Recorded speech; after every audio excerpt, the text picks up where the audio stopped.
就是有很多，他们有很多小孩的那个证件啊，那里面有很多人，因为排华嘛，所以当时政府是不希望华人参军的。然后你看到有一些有一些证件上面有那个小花啊，证明他们是参军的。他们当时呢，政府不让参军，因为他们觉得华人有筹码来争取这些权利了。但是后来呢，是在战争快结束的时候，二战末尾的时候，因为有很多的英国人被日本人关押在战俘，然后呢，这个英国人希望加拿大抽调一个部队，可以就是因为我们的长相和日本人很像。就这个部队主要是用来当间谍呀，还有解救人质，所以那个时候就有很多华人有机会参军。然后他们回来了以后呢，就很快，战争结束以后1-2年的时间，然后华人就有那个投票权了。然后1947年的时候，这个法案就被废除了。1949年的时候就有投票权。然后我们那个新展明年的应该是1月份还是2月份就可以推出了。那个展就是讲这个。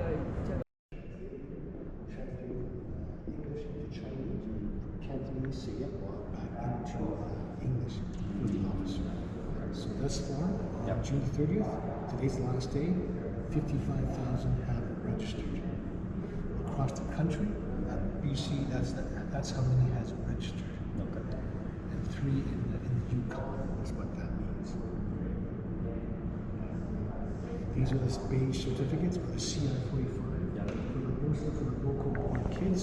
So people like my dad, my father, and my uncles and aunts, they had all these certificates.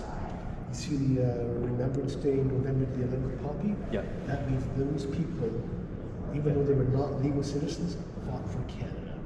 So you look at the bottom of each certificate, it says that this certificate does not establish legal status in Canada. They're born here, but they are not legal citizens in Canada, which means you cannot pursue a professional career. Lawyer, doctor, dentist, teacher. Sorry, say that again. They like what?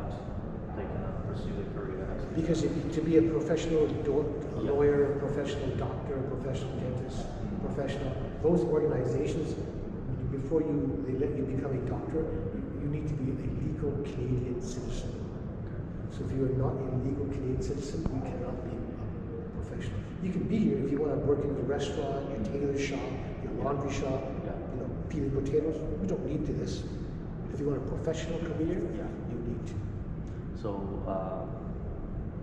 they like for the people they have this like certificate. Yes. That deemed as the legal Canadians. No, it just means that this is part of mandatory registration. Mandatory registration. Because the government wanted to keep track of the Chinese. How many Chinese? Where are they going? And are they leaving the country? They're coming back? We want to keep track of the Chinese. That's what these CI-45 documents for. In the year starting in 1923. And when you look at the dates, like this one here, June 27, 1924. See that? And so a lot of the Chinese will wait till the last moment to register. Because at the time, they thought, I don't think the government is, I think the government, they're not going to do this. I think they're just trying to scare us. It's just a joke. There was a lot of joke. That's why in the last month of June, everybody panicked. Oh my God, they're not joking, it's for real. Yes, it's for real. So everybody signed up in June. Most of them signed up in June. So in the last week, a massive lineup to register.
most are celebrating their right to finally be called Canadian citizens.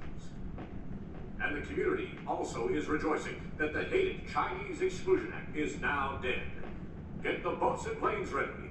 Chinese families separated for decades can now reunite and make their home in the Dominion of Canada.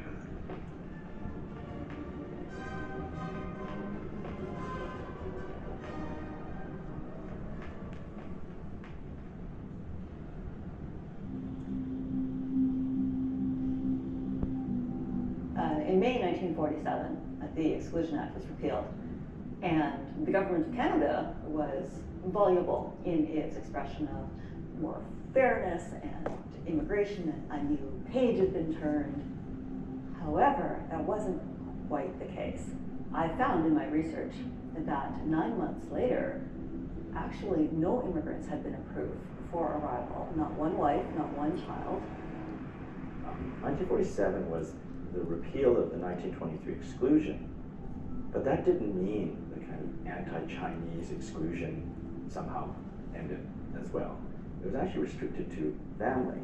So if you were already in Canada, then you could bring your wife and child or children, but they had to be children. So if you had adult children, if they were too old, then you couldn't bring them. And so family reunification became a wrinkle on exclusion.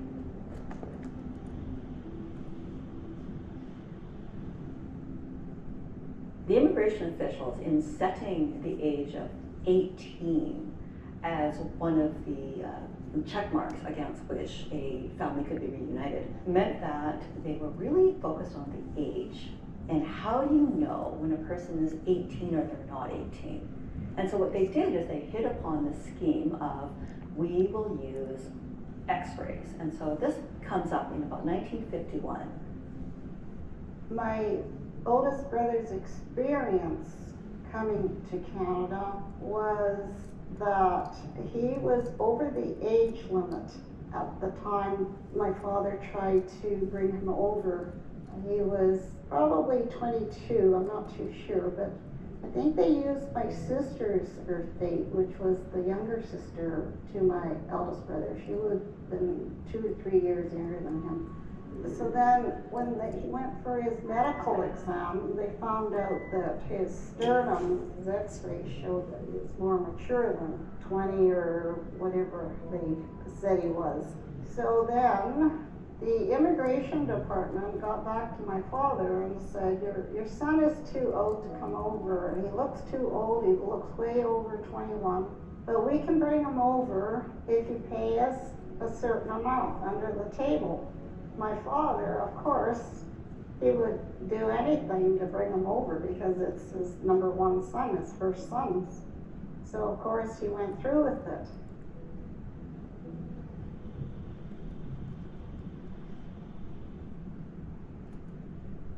我一出世咧2日咧，我爸爸就要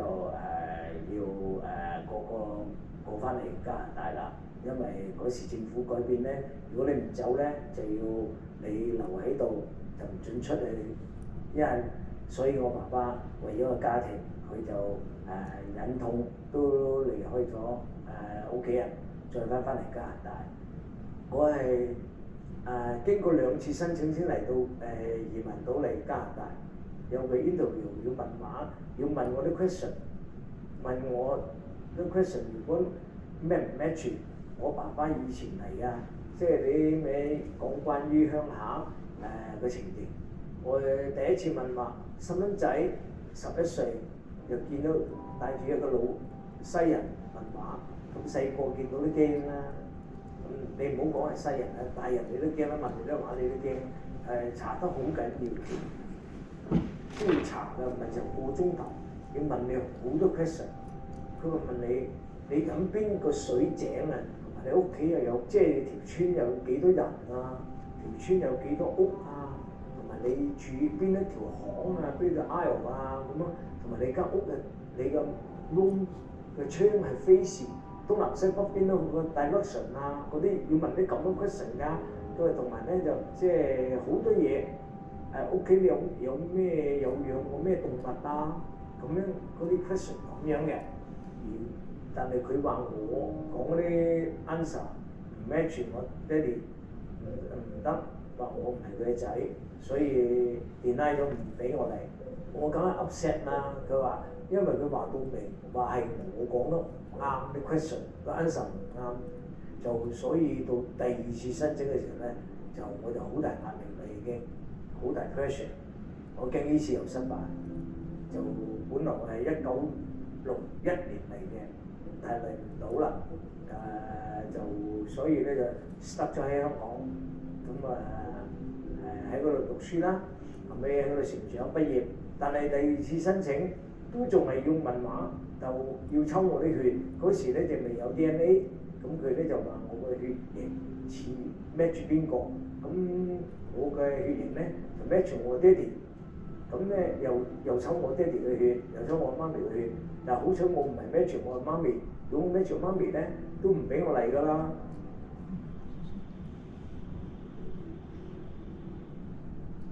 Just to give an example, my grandfather, he had a paper name. So when he came, his father was already here. His 3 brothers were already here.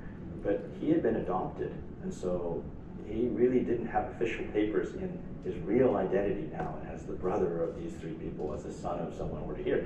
And so he literally had to acquire a paper son identity so that he could actually come in. You could say, well, why did he need this paper identity? Just because you need actual proof of who you are. And if you don't have proof of who you are, then you need proof of being someone else just so you could get in. But by then, what was the purpose? Like, he'd had this paper name. It wasn't him. It had never been him. It was a paper name. He knew who he was. So when he died in 1970, I remember seeing his real name on his headstone. And that was one of the first times I'd actually seen it, because every other piece of correspondence from the government or for his retirement checks, they were always in this paper name. So he was willing to live this paper son's life, because really it didn't reshape who his relatives were. It didn't, change his life that way. 又驚驚掉，驚我唔驚啊！嗰陣時好嚴格嘅，炒你買紙可能我撥你翻去，驚到個啊！不過當時咧，即係叫到咩話公開邊面啊！多數人都係咁咯，咁咪自己我哋中國人自己知咯。你哋會乜都唔好係個公開大咁樣，即係既然我曉你啦，你梗係知道我係啦，咁公開啲啦，即係播嗰啲拍散嗰啲人就唔敢講，用乜嘢梗係用份正紙個名，即係叫做合法。如果唔係唔得。係講。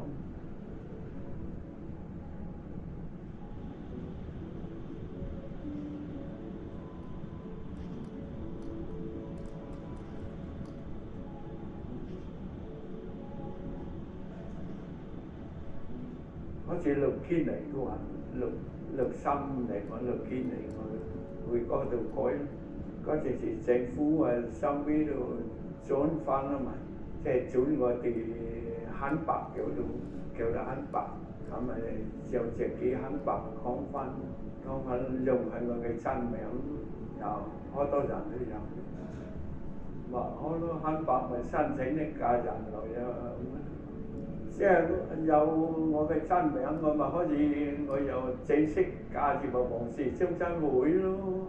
如果唔係咧，你又入嗰度又受乜啦嘛？你又姓第二姓嘅又來攞我，咁又唔係咁方便咯。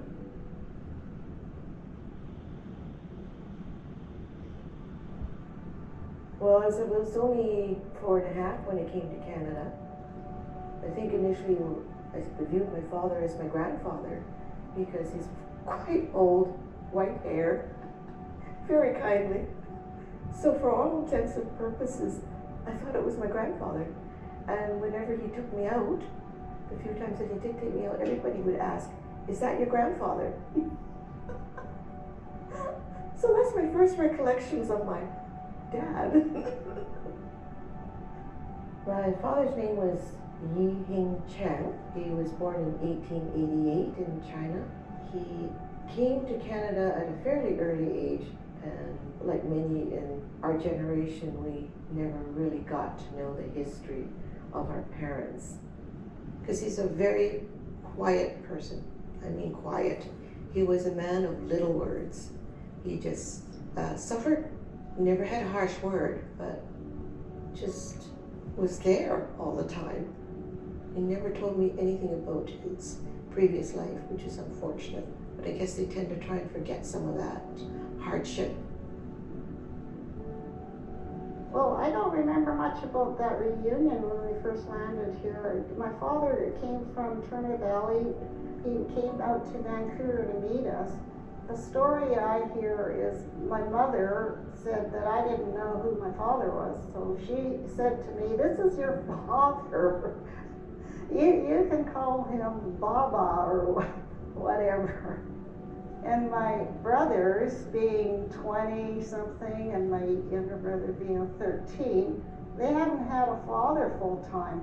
So for them, their life in Canada was going to be really bad, because here's this guy who says he's your father and you have to obey him, and here you are, a 20-year-old and a teenager, and you have a mind of your own now. So the family dynamics are really affected when you haven't had a father all these years. 到1970年就再申請，咁佢話後尾等咗1個月，再等，咁後尾就通知話批准我過嚟啦。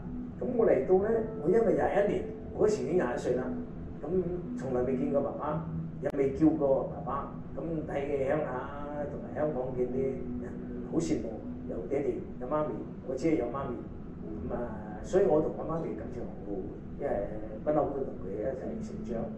咁樣就去到即係爸爸喺我唔好意思咁樣咧，咁我咧就我臨出發嗰時嚟加拿大，我媽媽同我講，佢哋一陣間去到機場咧落機咧，見到佢爸爸咧，你一定要第一個要嗌聲爸爸，先係有緣。如果唔係咧就冇㗎啦咁我應承佢，我話好，但係嚟到咧，真係見到一個衞工喺我前邊，我嗌唔出，好 feel bad，我真係 so far 冇嗌過，嗌唔出，唔係話我唔 love 佢，即係我個口講唔出，嗌唔出，即係咁嘅情況，係好 sad，即係一個係好可悲嘅好多經歷。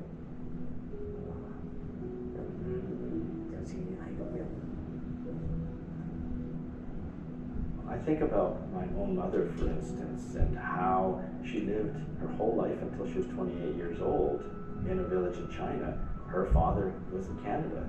And so the first time my mother met her father was when she was 28 years old, getting off a plane in Vancouver Airport in 1965. If you think of the impact that families being split, of children who never meet their father until really late in their life, what kind of impact does it have? Well, obviously, if you've never even met someone, how could you have a social relationship with them, a familial relationship? They've never been in your life.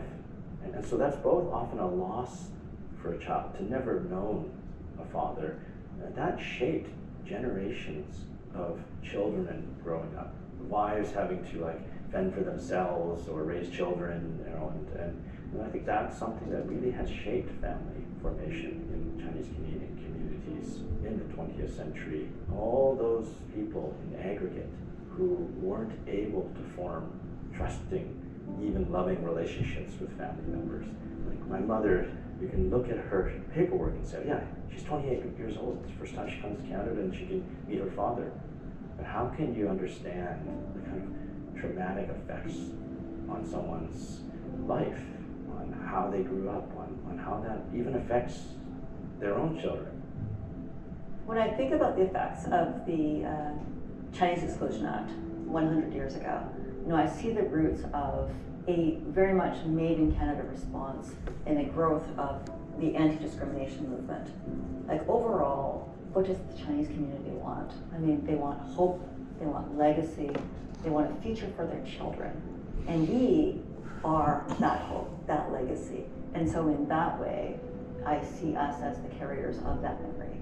The more we understand the story behind the story, the details of what actually happened and what people thought at the time and the decisions that were made, it takes us out of the realm of judging and more into sympathy. We have sympathy for our forebears who quite often they didn't have the words, and so the story that they give us is silence. You know, it's up to us to understand our own history. They gave us the gift of Canadian citizenship and education, and we can give them the gift of our education and their story.